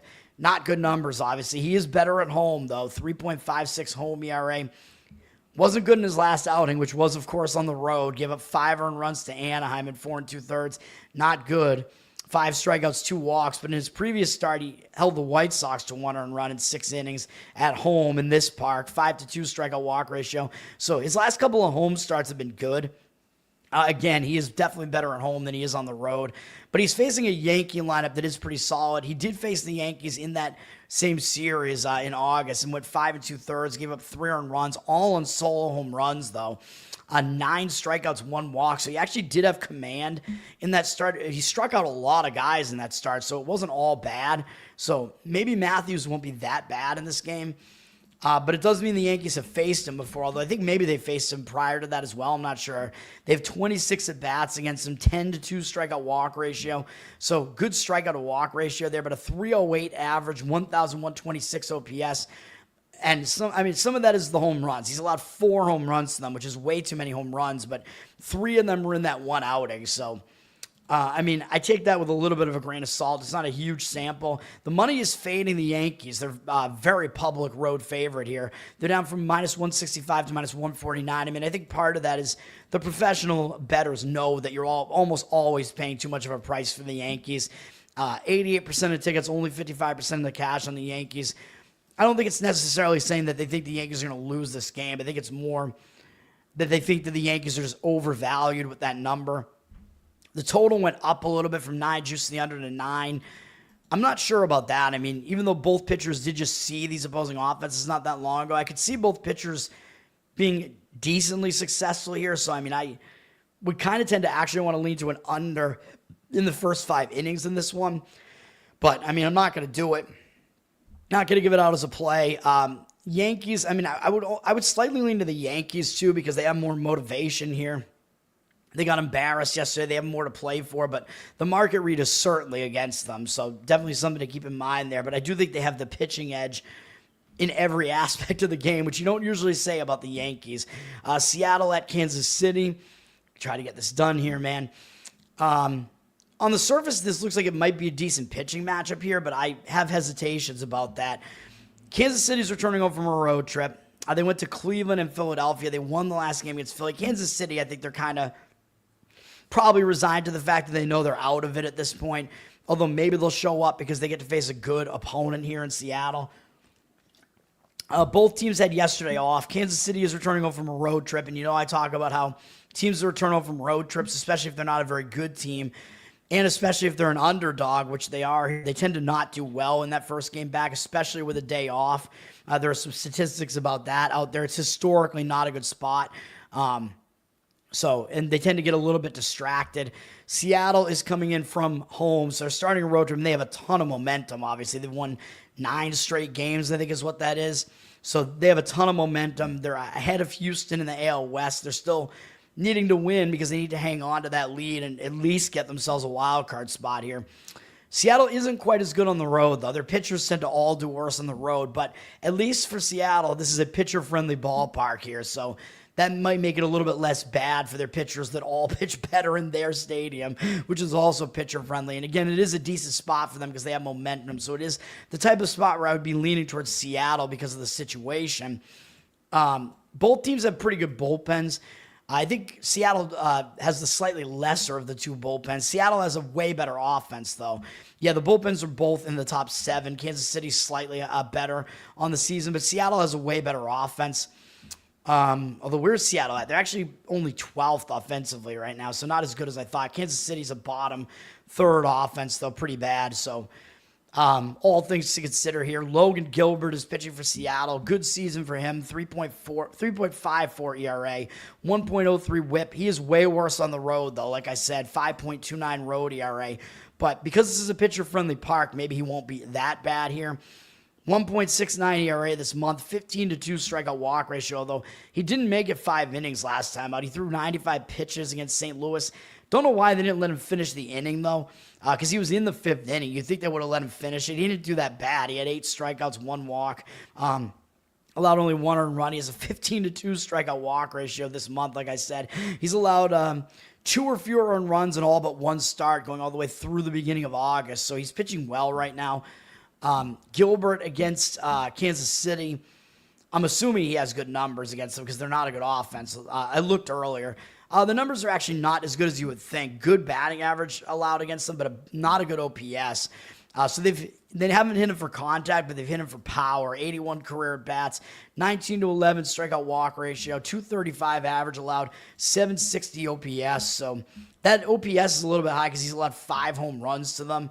So maybe a little bit of hesitation on Gilbert, again, because he's still not that good at home. Kansas City has at least hit him for some power. Kansas City has Michael Wacha on the mound. He's been good this year, 3.45 ERA, 1.18 WHIP.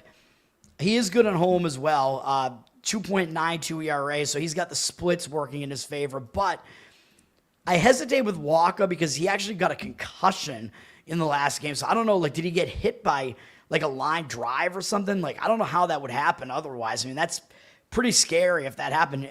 You'd think I would have heard about it if that happened, but I don't know. So he was on the 7-day injured list, and now he's coming back. So he's making a delayed start coming off of what I think might have been a scary moment, which would have been a guess in that game against Minnesota last time out. So that worries me about Wacha, man, that now he's not pitching on schedule. So these pitchers are creatures of habit, man. So when something like that happens and they get slightly thrown off schedule, sometimes it's not a great thing. Although Wacha was pitching well. He allowed 3 or fewer earned runs in every outing except one, which was the second start in a row against Detroit. So kind of a difficult assignment going all the way back to the beginning of July, basically. So Wacha was pitching pretty well over that span. Overall, like I said, good season for him. Against Seattle, let me see here. His numbers are bad against Seattle, though. They have a lot of history against him, 143 at-bats, 32-9 strikeout walk ratio is not bad for him, but 301 batting average allowed, 885 OPS allowed. They got 9 home runs off him, 3 from Arozarena, even though his batting average isn't that good against him, and 2 home runs from Suarez, who does have a good batting average against him, who was one of the guys they picked up from Arizona at the trade deadline, I believe. So this game, man, I mean, I worry about both pitchers actually in this game. So even though on the surface it looks like an under, I think I would actually lean towards an over, and I lean towards Seattle in this one. Money is coming in at Seattle. They're not a huge price, although they are still a road favorite. And they're the team that's going to get the public action because they have the better record. 61% of tickets, but 93% of the cash on them. They're down from minus 135 to minus 133 on the money line. And the total is just sitting at 8. 89% of tickets, 99% of the cash on the over. I don't know if that percentage is accurate at all. Not a whole lot going on in the total, but I agree with the cash percentage on Seattle just because of the situation. But as far as the pitching, on the surface, again, it looks like an under, but I kind of disagree with that. I would maybe go towards an over here, but both bullpens are good and rested, so that kind of lends itself more towards an under type of game. But if both starters don't do well, or at least one of them doesn't, and the bullpens have to kind of get in early and you get some of the lesser relievers in the game, that kind of helps it out towards an over again. So, again, as I always say, do with this information what you will. Cincinnati at St. Louis. We got Cincinnati right yesterday. St. Louis was returning home from a road trip. But sometimes when a team returns home from a road trip and they don't do well, they bounce back and they do better the next time because they're a little bit unfocused in that first game. They do better the next game. This game was closer than it appeared, though, as the final. As I said, it was a 6-6 game late in the game, although Cincinnati had blown a lead in the game prior to that. So we did get the game right on Cincinnati yesterday. St. Louis overall does have the better bullpen, but part of the reason I faded them yesterday was the bullpen usage was too high. And that's the case with both teams here, really. The bullpen usage is too high on both sides. St. Louis has the better bullpen of the two. Cincinnati has the better offense of the two. Cincinnati does have the better pitcher on the mound here with Andrew Abbott. Good season for him, although maybe overperforming a little bit. 2.79 ERA, 1.13 whip.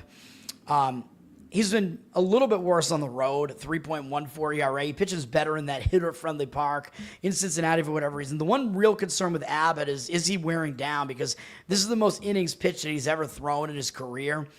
He's young, and it seems like it is affecting him a little bit. As you can see, he kind of tailed off a little bit with a 4.45 ERA last month, although a 29-6 strikeout walk ratio was still good. This month, his ERA is 4.26 in 2 starts. Not great. 11-3 strikeout walk ratio is still all right, though. He allowed 5 earned runs in fewer than 5 innings against the Mets. Not a great start, but his strikeout walk ratio is still good. And he bounced back, though, at San Diego with 8 innings pitched and 1 earned run allowed. So maybe he's not totally worn down yet, although that is a pitcher-friendly park. But he is up against St. Louis. They don't have a very good offense. He's been good against them in the past. 102 at-bats, pretty big sample. 21-13 strikeout walk ratio is not good, though. Too many walks, but they haven't hit him well. 235 batting average, 694 OPS allowed. So it is possible Abbott does pitch well here, and Cincinnati does keep needing to win because they're still in the wild card race. I mean, the Mets have been so bad that Cincinnati is still alive in the wild card race. St. Louis, really what they have to play for is bouncing back from yesterday and the fact that they're playing a divisional foe. They got Michael McGreevy on the mound. He's been okay this year. I think this is his rookie season. 4.44 ERA, 1.23 whip. Okay numbers. Not really a great strikeout guy or anything. He's been really bad at home for whatever reason. Huge home road splits. I know it's not a huge sample size, but 6.07 home ERA, that's pretty bad. Hasn't really been great this month, although it's only 2 starts. 6.3 ERA, 7-1 strikeout walk ratio is good. He hasn't really walked anybody, but getting blasted at home by San Francisco for 6 earned runs is not a great sign. He's kind of been alternating good and bad starts, and he did pitch well last time out, holding Seattle to 1 earned run at that pitcher-friendly Seattle ballpark in 6 innings, 4 strikeouts, no walks in that one. So he's not totally out of form right now. His numbers are good against Cincinnati in 23 at-bats, although 0 strikeouts, 2 walks, 217 batting average, 584 OPS. So it is possible McGreevy does okay in this one. I mean, probably the lean in this one is a first 5 under. The total's gone down a little bit from 8.5 to 8. 65% of tickets, 82% of the cash on the over. So the money cash percentage looks like it is on the over. I mean, the bullpens are concerned, so I would leave the bullpens out of it. I think a first 5 under kind of makes sense in this one to me. Both pitchers might do okay here. Although Cincinnati would be more familiar with McGreevy this time out. Money coming in at Cincinnati as well, even though they are public and a road favorite. 78% of tickets, 84% of the cash on them. Up from minus 107 to 119. So that's the info on that one. Texas at Houston. Houston got the win yesterday despite being in a return home spot. Big series here, man. Houston has now sent Texas to 3 games behind Houston, and Houston is a half game behind Seattle in the division. So obviously, both teams have something to play for here, quite obviously. And Texas, if they do poorly in the rest of the series, that could pretty much end their playoff hopes, which is not what they want, obviously. That would be pretty bad. Texas has the better bullpen of the two, but they did use, they didn't use that much of their bullpen. 2 days ago they did, but yesterday they hardly used any of their bullpen. So yeah, Texas should have a bullpen edge coming into this one. They have the better bullpen and it's rested. Houston used more of their bullpen yesterday, and their bullpen does have some injuries. I don't think Hader or whatever, Josh Hader, I think is his name, their closer, he's still not back. So Texas, I think they actually have the pitching edge across the board here. Texas has Merrill Kelly pitching, who was a pretty solid acquisition at the trade deadline for them from Arizona. Good season for him, 3.21 ERA, 1.06 whip. He's been a little bit better on the road, 3.14 ERA, maybe because pitching in Arizona is difficult, though, back when he was there. He's been good for Texas since they got him. His last 4 starts have all been wins for Texas. He's allowed 3 or fewer earned runs in all but 1 start with Texas. Was a little bit shaky last time out against Milwaukee. Allowed 10 hits in 5 2/3, which isn't great, but he held them to 3 earned runs, so he somehow was able to limit the damage. 6 strikeouts, no walks, 13-1 strikeout walk ratio this month. Previous start was against Houston, though, so Houston did just see him, so they're going to be a little bit more familiar with him because they just saw him, but he did really well.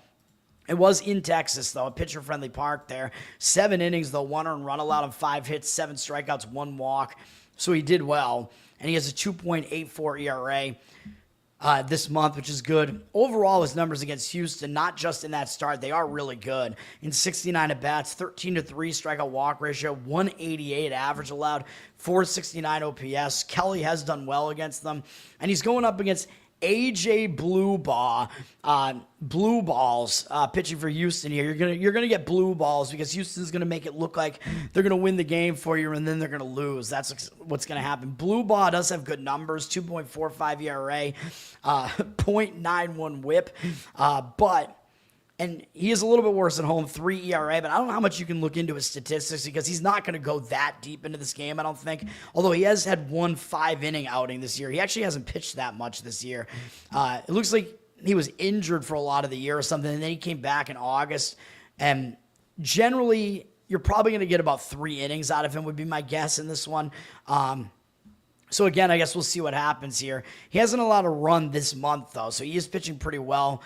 Although his walks have been a little bit high. But, yeah, I mean, he's pitching pretty well right now. He'll probably do decent when he's out there. Texas' offense is not good. Houston has the better offense. Texas only has 9 at-bats against them. They're only 1 for 9, no extra base hits, 3 strikeouts, 2 walks, 111 batting average, 384 OPS. So, I mean, I could see some arguments for a first 5 under in this game. Where is it at? Money is coming in on the under. It looks like 75% of tickets. We don't see the cash percentage yet, really. The total drop from 8-8 juice to the under. Money is also coming in on Houston, believe it or not. Texas down from -135 to -112. I think Texas, maybe the thought is they're just getting too much respect from the market just because the bullpen game for Houston gets disrespected. 62% of tickets, 89% of the cash coming in on Houston, though. Houston, I mean, they do run bullpen games sometimes. They're one of the teams that does do that, so it might work out okay for them. I mean, Texas's offense is pretty weak. But I still would kind of lean towards Kelly. I mean, I'm old school. I don't like the bullpen games. I think Kelly will do pretty well here. And I think if you go with Texas, a full game approach would be the way to go because they have the pitching edge across the board. But I still think my preferred approach would be a first 5 under in this game. I mean, if you wanted to go full game, you could. Texas's bullpen will probably help you out. Houston's bullpen might not, though. Miami at Colorado. This is one of the ugliest series going on right now. Colorado's returning home from the Pacific Coast. I think both teams were off yesterday. Colorado returning home from a road trip. We know Colorado. I mean, they're just playing out the stretch. Both of these teams are. Colorado's bad. I don't know how much motivation these teams will have. Miami just lost a 4-game win streak. They won the series against Detroit and then lost the last game, so they might not be in a great mindset, even though they are starting a road trip. Usually you are focused, but when you're coming off beating Detroit and then losing a win streak in the final game of that series and having to go into elevation to play a historically bad Colorado team, you're probably not going to be that focused, to be honest. Miami does have the better bullpen here. Miami has the better offense, even though Colorado's is a little bit better at home. Miami should have the better starter in Yuri Perez, but he's been pretty bad again recently. I like him. He has really good stuff, but he's kind of all over the place. Like, it looked like he had gotten back to his former self because he's already had Tommy John surgery, I think, even though he's only 22. He was really good before that. He struggled early this year, but it looked like he came back and he was really good again, but he's been really bad again recently. So I don't know, man. I mean, I like him, so I kind of want him to do better. 4.67 ERA, not very good this year, although 1.11 WHIP is still pretty good. He's been really bad on the road, 6.44 ERA, so his stuff might not translate terribly well to Coors Field here, this pitcher-friendly park. He does allow a pretty good amount of fly balls, so that doesn't translate well to Colorado either. This month he has a 9.31 ERA, even though he has a 9-1 strikeout walk ratio, so that's really good. But he's been getting hit hard, man. It's not been the walks that have been the issue. And then his last start in the prior month was horrific. He didn't even make it out of the first inning against the Mets. He gave up 5 earned runs. He was pitching pretty well before that with a little bit of a blip, but right now he's really not in good form. The 2 starts this month against Washington, too, which is really not a good sign. Against Colorado, They haven't seen much of him. They only have 8 at-bats against him. No strikeouts, no walks, 250 average, 750 OPS with a couple of doubles in there. Only 4 of their hitters have seen him before. Arcia and Tovar each have a double off him. So I don't know, man. Perez might struggle a little bit here, even though Colorado's not terribly familiar with him.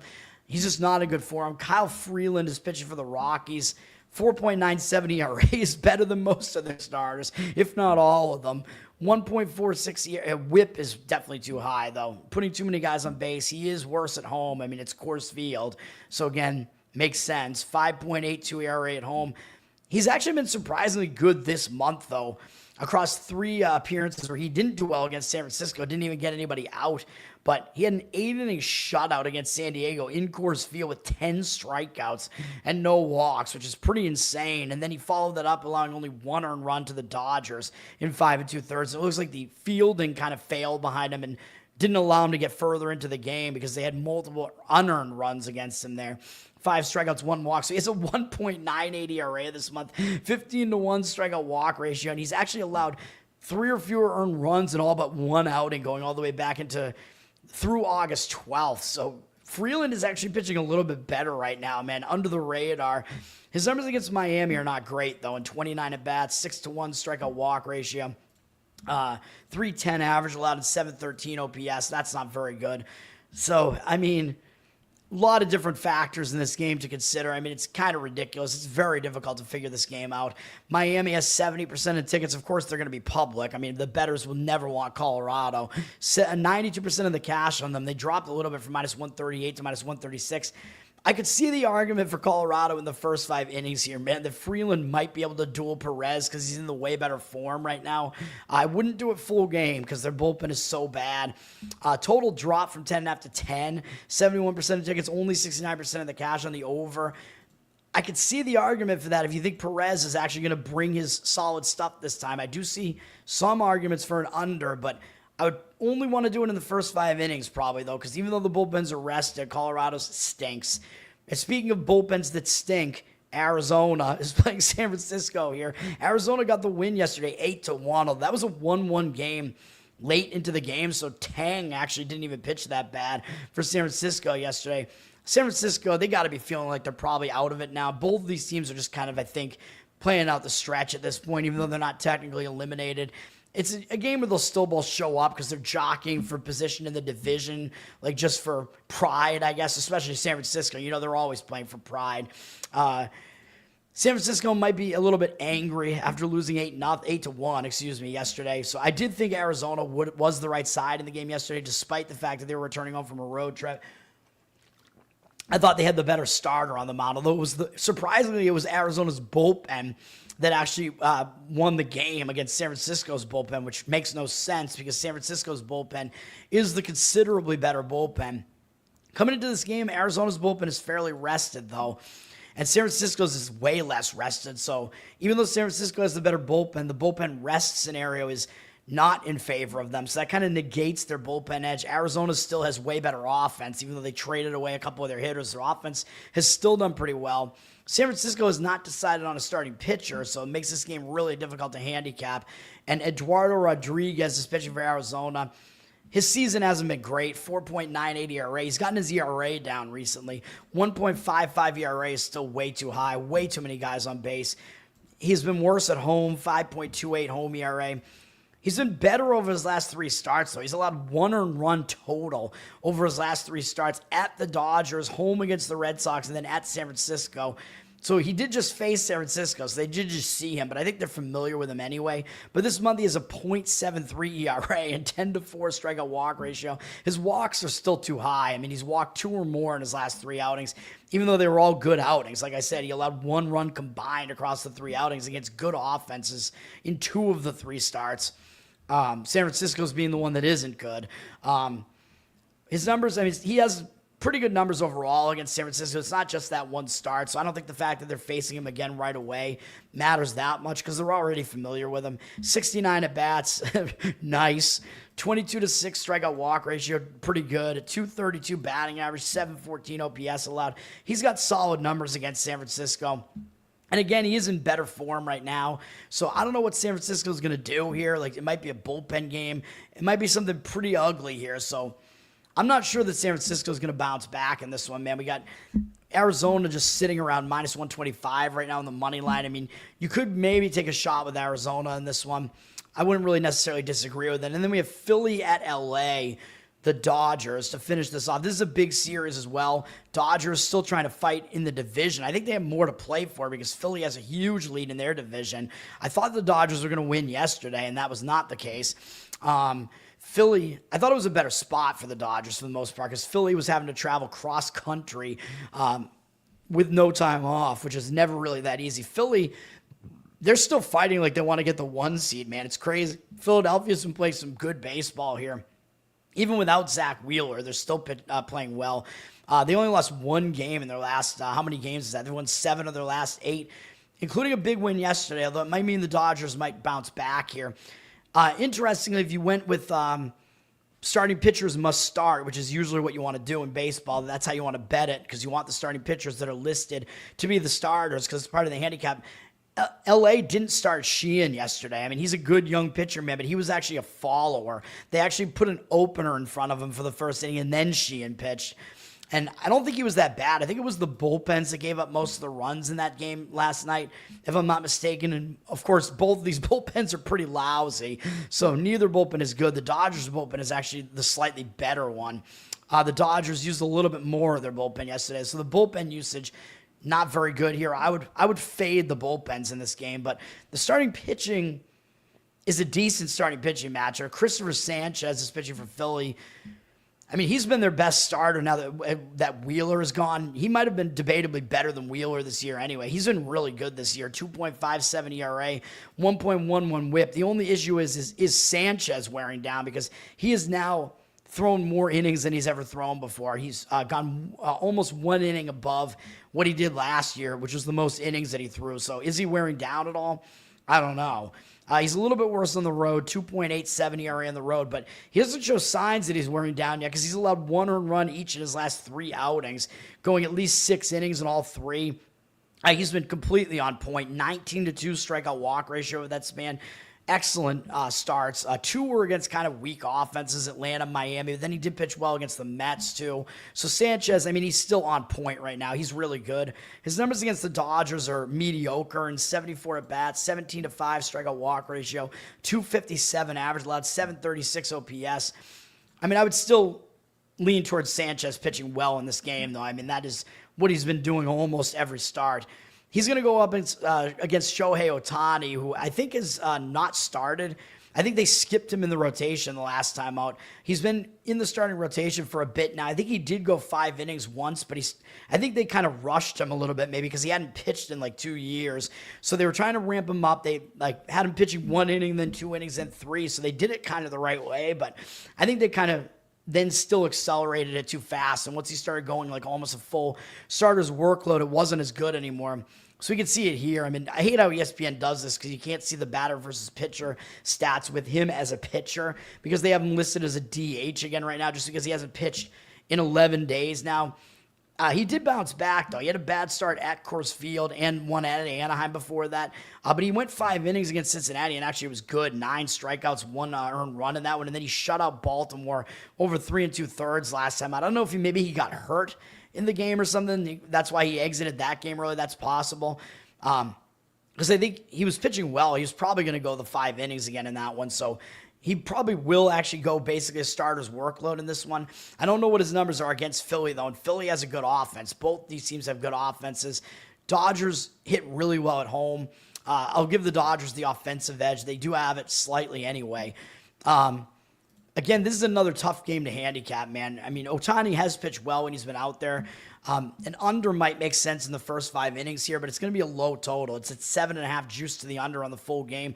A little bit of money on the over. 53% of tickets, 58% of cash on the over. I mean, the over, if you want to go over, you got to include the bullpens, obviously, because the bullpens pretty much stink. So that's definitely what you would want to do if you want to go over. If you want to go under, it would have to be a first 5 inning under. And you're probably going to be going under 3.5, which is a little bit dicey, and you don't know exactly what you're going to quite get I guess, out of either pitcher, really, although it does look like an under to me early in the game. Bullpens might implode, though. LA is up from -112 to -133, 78% of tickets, 96% of cash coming in on the money coming in on LA. I wouldn't really disagree with it because I think they have a little bit more motivation here. I mean, they have more to fight for right now. So, I mean, I would slightly lean that way. And I don't know if they even have a slight bullpen edge at this point, though, because they used a little bit more of their bullpen yesterday. So that would worry me. And still, fading Sanchez does worry me. I mean, he's not usually a guy you want to fade. So let's go to the best bets, man. And as you know, I already gave out one on WNBA, and it's only going to be one play in baseball, and it almost looks too obvious. WNBA, remember, Seattle +5.5. You can go to the beginning of the show if you want to see the analysis there. The one baseball play is Cubs-Pittsburgh under the 7. Again, it almost looks too easy. It's making me a little bit worried. By the way, Jose Suarez is listed as Atlanta's starter now, so if you want me to look at that real quickly at the end of the show, I will. We're going to go under in this one, though. Total is sitting at 7 with heavy juice to the under. We do see 61% of the cash on the under, 61% of tickets on the under, 90% of the cash on the over. Money coming in on the over. Again, I don't agree with that. I'm worried that we're fading the money here, but the Cubs, I mean, their bullpen is fine. They're a little bit unrested right now. Both teams' bullpen usage was moderate yesterday. I mean, a little bit less than moderate even maybe. Pittsburgh's bullpen is mediocre. Cubs' bullpen is fairly good. Pittsburgh's offense is also bad, and Chicago, their offense really hasn't been that good for the last month plus, really. So I'm definitely okay with going under as far as that's concerned. This is more of a pitcher-friendly park, and a lot of this is the starting pitching.